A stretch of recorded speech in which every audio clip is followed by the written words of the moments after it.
The Virginia Cable Telecommunications Association and your local cable provider presents Cable Reports.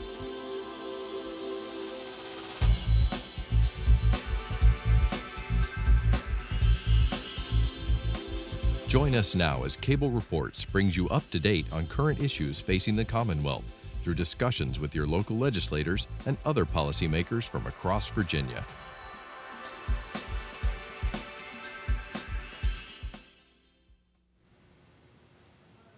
From the General Assembly and the City of Richmond, I'm Woody Evans for Cable Reports, brought to you by the Virginia Cable Telecommunications Association and Cox Communications, connecting Virginians to their government.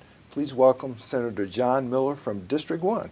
Woody, great to be back with you. Now, we're in our first full week of the 2016 legislative session, and it's been a little raucous over in your body, and I know you had some very passionate remarks you made about the need to reconsider how committees are assigned. Can you tell us what that's all about, sir? Sure. On the first day, we reorganized the Senate, and the committee assignments are handed out, and it is the prerogative of the majority, one, to set the ratio between Republicans and Democrats on a committee, to pick the committee chairman, and it is the prerogative under the current rules for the majority to put on whoever they want on any committee. I think a fairer way, and a lot of times that's done without any consultation, and I think that somebody serving on a committee ought to have either expertise, a passion for the issues, or at least an interest in the issues. That's not always the case. So on the first day, I offered an amendment to the rules that said once the majority sets the number, then let each caucus appoint their members because they know their members better than the other side of the aisle. And this is not aimed at Republicans. Democrats operate this way when they have the opportunity to fill committee assignments. I just think we need a better way, and a way that doesn't reward or punish people, but tries to put the people with the passion and the interest for the issues on the proper committees. It was defeated 19-21. I was disappointed, but wasn't unexpected. Of course, that happens to be the current ratio between Republicans and Democrats in the Senate right now. And we'll probably see a lot of 19-21 votes. Now, in terms of an historical perspective, has it always been this way? Except in the case in the 90s when the Senate was divided 20-20. Okay. And during that time, each caucus picked their own committee members. I just think it's a common sense way to approve it. Even Washington, which is broken beyond belief, even in Washington, in Congress and in the Senate there, each caucus puts their own members on committees. And I think that that way you better match up folks to committee assignments. Now, to build on that just for a moment, how are conference committees for bills that need to be melded, so to speak, between the House and the Senate handled in terms of conference committees? On conference committees, outside the Budget Conference Committee, the chairman of each committee will appoint 3 members to serve, and 1 member has to be the patron of the bill, and then there'll be 2 others, and generally it's 2-to-1 majority party getting the greater representation. Right. So how are things going in your district, District Number 1? Things are going well. You know, the economy is rebounding. Home sales are up. The shipyard is doing well, and although it is cyclical at times, but things are good. What about the new Virginia economy that the governor talked about, the need to continue to build in his address last Wednesday? Well, I think that's critical. Things are changing. You know, the statistic that I heard the other day is in the future, the jobs that we're going to fill in the future years, for every job that requires a college degree, there'll be 2 jobs that require a 2-year degree, and 7 jobs that require some sort of certification, but no degree. I'm carrying a bill, the bill that I'm most excited about this year is a recommendation from the SOL Innovation Committee. Standards of Learning. Standards of Learning. The governor has asked me to carry it, and it is a redesign of high school. When you and I went to high school, we'd get 1 credit for the English class, 1 credit for American history, 1 credit for algebra, and 1 credit for art. And after 4 years in high school, we'd have 32 or 36 or whatever the number of credits, and we could graduate. This does away with credits. And what we will do now is everybody will get general education courses for 2 years. And then at the end of the 2 years, flexibility kicks in. If you think you want to go on to college, you continue on with education courses.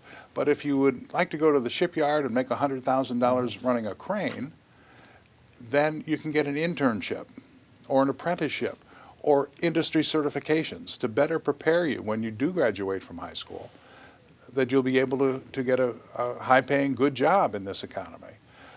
I think it makes a lot of sense. And if you start along that path and you get some industry certifications and you decide, no, I think I really do want to go to college, switch right back and continue on. So I think it will better prepare our young people for the workforce. As a matter of fact, I believe the governor highlighted a youngster who had been very proficient in coding, a 14-year-old, as I recall, That's right. in his address. Talk to us about that, because that seems to fit hand in hand with what you're talking about. Well, there are just so many jobs today that don't require a college education, that really require some skills and some expertise in various areas. And computer coding and cyber is a growing area. There are tens of thousands of cyber jobs unfilled in Northern Virginia because we don't have the folks that have the skills to fill them. If we could take our high school students and put them on the path to get those certificates to be able to fill those cyber jobs, they'd be making, and I think the governor said it's an $80,000 a year job. That's good money. Now, you mentioned some of the standards of learning reforms that you've been involved in over the past few years. I believe you mentioned that they're going to be capped at 17 now, the number of tests, and that would be consistent with the federal standard, I believe. Well, what I'm trying to do, we had 34, 2 years ago, 34 SOL tests in Virginia. And a couple of years ago, and I had been fighting for 6 years to reduce the number, we reduced it down to 29. We got rid of 2 in the 3rd grade, so we're only concentrating on SOL tests in the 3rd grade on reading and math, which are the 2 skills that every student needs to be successful.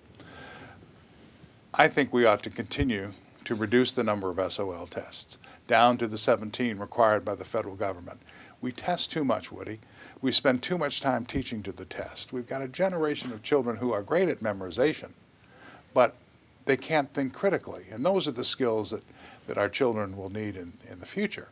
So if we reduce the number of SOLs down to 17, I think that opens up a whole lot more time for learning and being able to educate students and get those critical thinking skills in each and every child.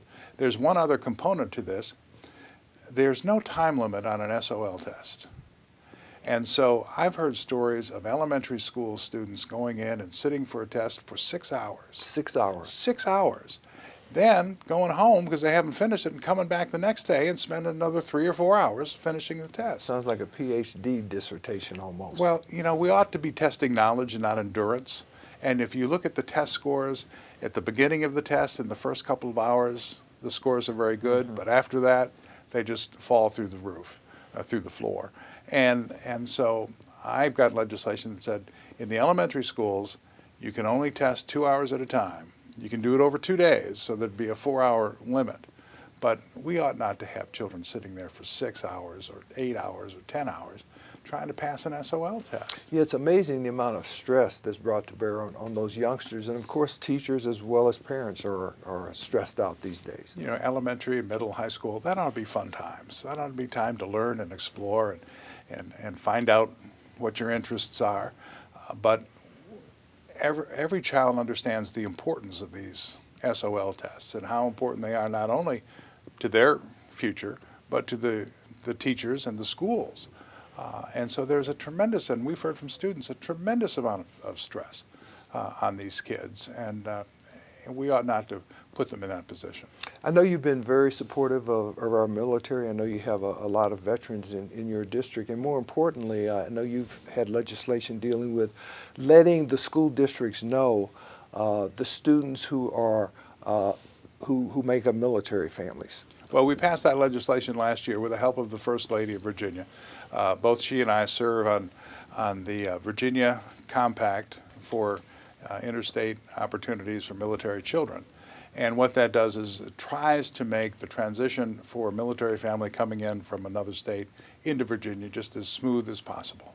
And so they know what credits will be accepted and what won't, and those sorts of things. And one of the things the military community came to us and said, we really need to identify the military students in each school system. We do for impact aid, but the way we do that is we give the student a yellow card to take home to their parents to fill out. Well, it goes in the backpack. The head of the Norfolk Naval Base said they sent out 35,000 yellow cards. They got 3,000 back. It's not the most efficient way to get information back and forth. So what we will do now in Virginia is when you register your child for either elementary, middle, or high school, parents will be asked, are you any member of the parents in the military? And the box will be checked. That information will go to the teacher, so they will know that there's a military connection, and that's important, especially in our area, when there's a deployment, when there's, God forbid, a terrible accident. Teachers need to know that will have an effect on their students, and they need to know which students will be affected.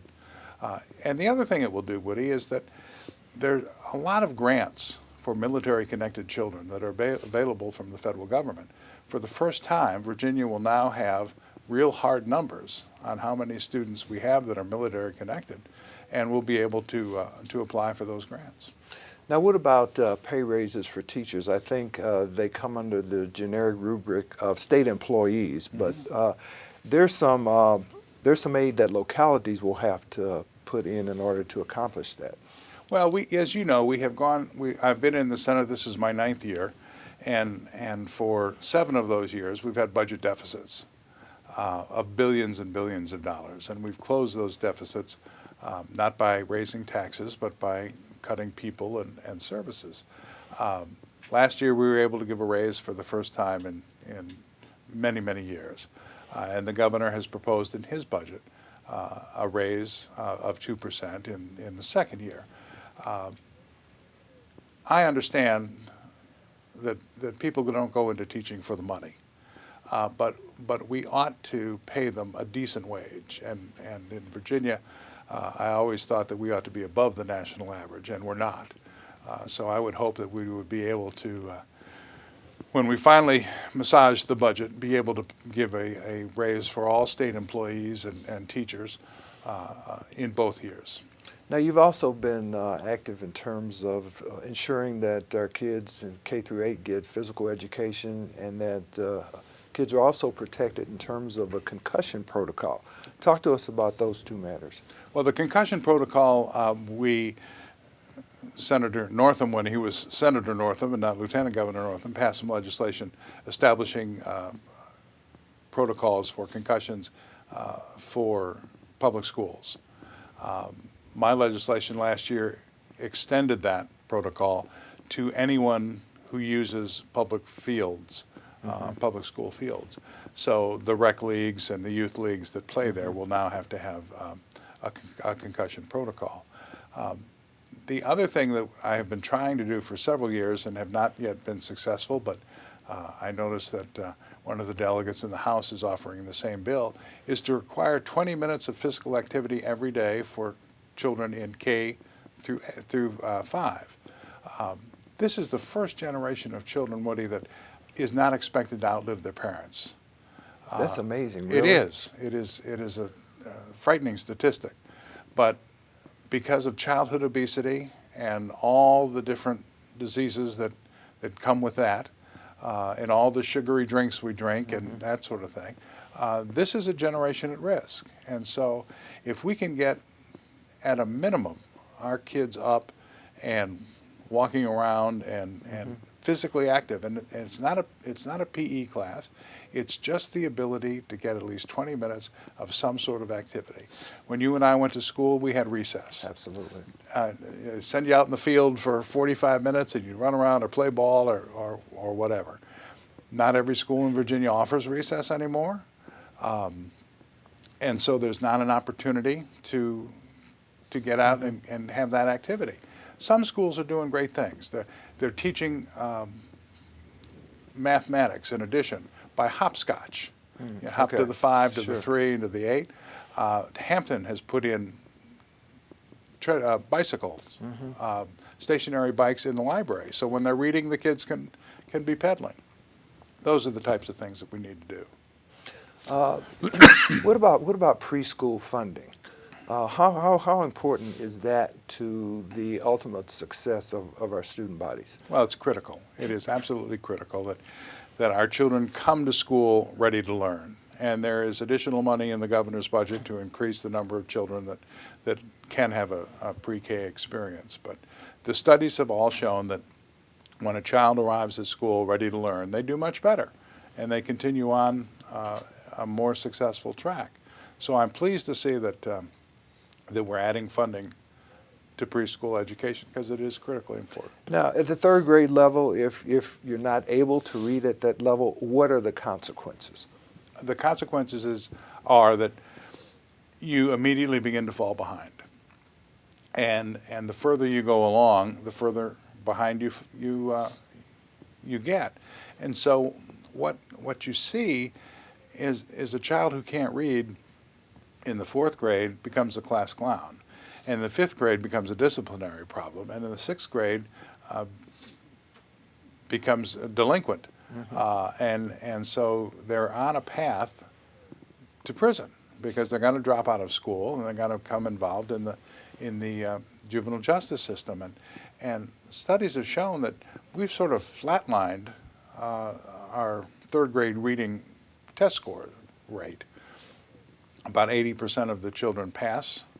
And the studies have said if a child passes in the 3rd grade reading, there's a 95% chance they'll pass the 5th grade test and they'll be successful. But if they fail, there's a 50% chance they're going to fail school. So we have thousands of children failing that 3rd grade reading test and on a path to prison. That's one of the reasons I got involved in reducing the number of SOLs in the 3rd grade, so we can concentrate on reading and math and ensure more children will be successful.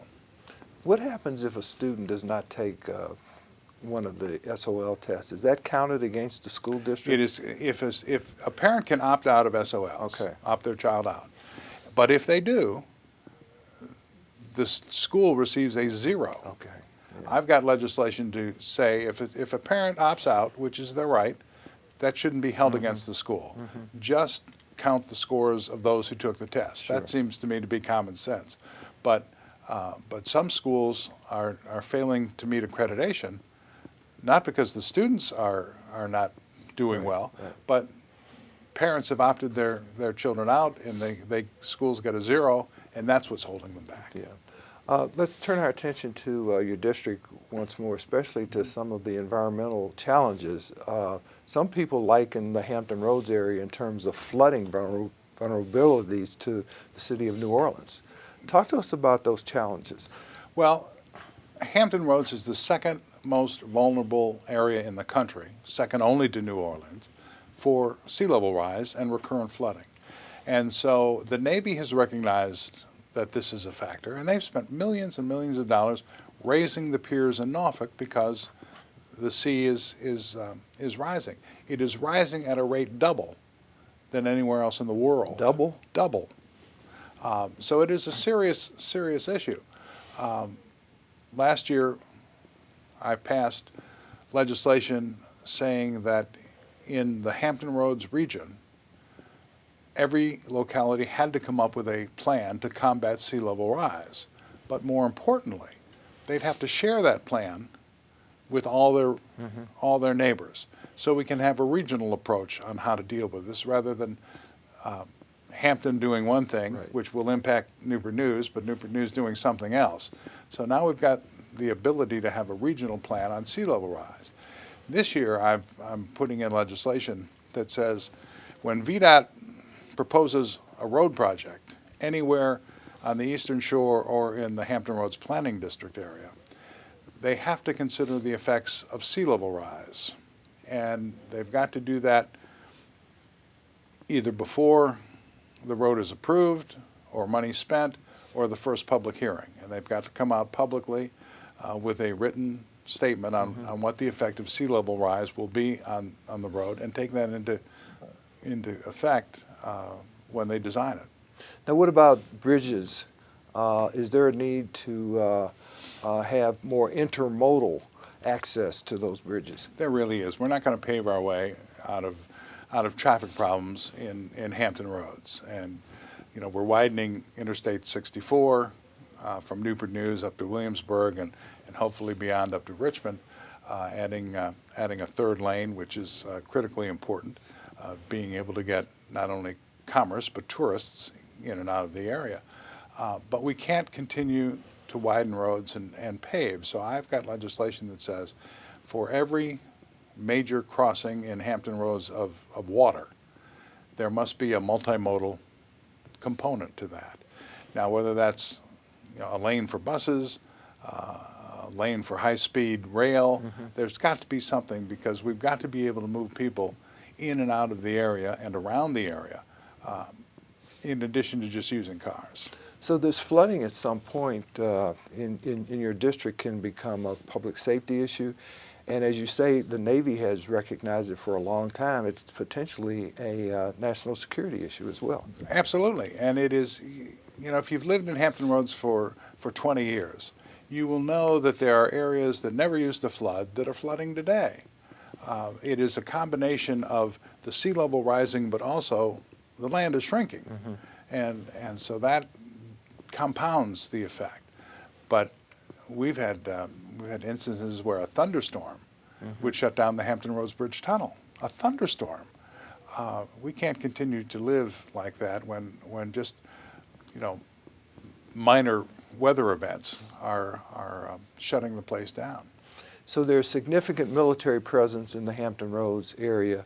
The governor talks about the need to become less dependent upon the federal government. That's one component. Are we encouraging more private entrepreneurship in order to buttress ourselves against continued sequestrations, if you will, to the extent they may occur again? Well, as you know, sequestration's been put off for 2 years, so we have 2 years to really get our act together and focus on how we're going to move the economy, shifting away from a dependence on the federal government. One of the governor's initiatives is called Go Virginia, and it will be a pot of money that will be able to reward regions who work together to come up with new employment opportunities that will be part of the 21st century economy, but it will be working in areas working together. So I think that it'll involve the business community and local governments and the state, and trying to find ways where we can all come together and build new opportunities. I also believe that the governor's budget provides for an infusion of additional monies into the Port of Virginia. Talk to us about the importance of that port to the economy of the Commonwealth. Well, the port is one of the giant economic engines in the Commonwealth of Virginia, and in the past year it has been doing much, much better, and it is showing a profit and making money, and that's a good thing. And the governor has proposed a $350 million infusion to upgrade some of the facilities at the port and also expand parts of the port. So as you know, the Panama Canal is being widened. Those ships at the moment only have one place on the East Coast where they can pull in, and that's Hampton Roads, because our harbor is deep enough to accommodate them. The other ports are going to have to dredge, and they're not there yet.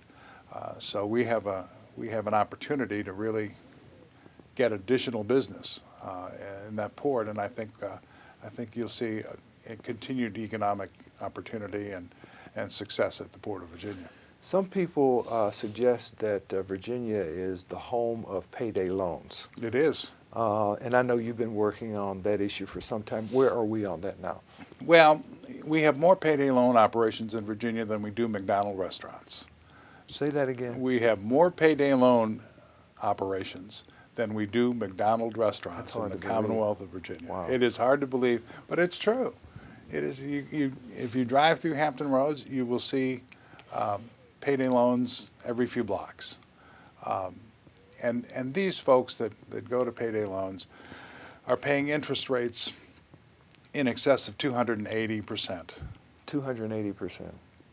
And they're having a tough time breaking out of that Sure. cycle of debt. So I have for 8 years and now 9 years offered legislation to cap payday loans at 36%. I was in a meeting just the other day, and somebody was saying that, you know, we've reduced the number of payday loans dramatically down. There are 95% fewer loans because they've gone to other types of loans, car title loans, open lines of credit loans that are usurious too. And I'm thinking, well, if the number of payday loans is so small, let's just do away with them and be done with it, and then focus our attention on these other types of loans. And I know there's legislation that Senator Locke and others are carrying to try and get a handle on car title loans and the open credit loans. I see the Attorney General has taken a renewed interest in terms of consumer issues around the payday loan matter as well. Well, it is just so wrong. I mean, why we ever let them in Virginia, I don't know.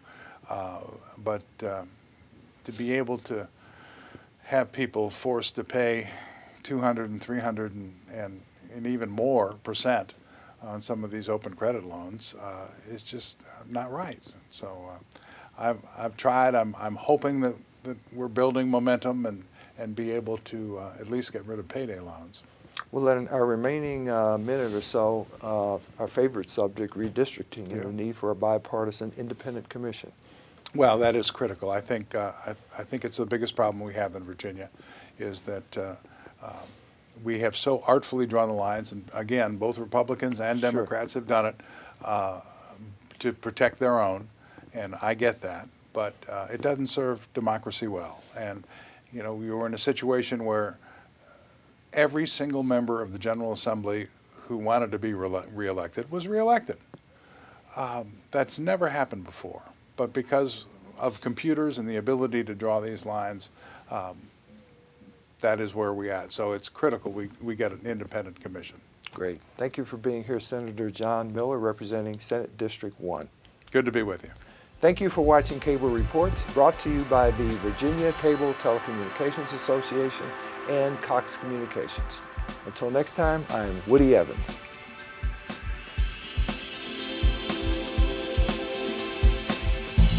Mm-hmm.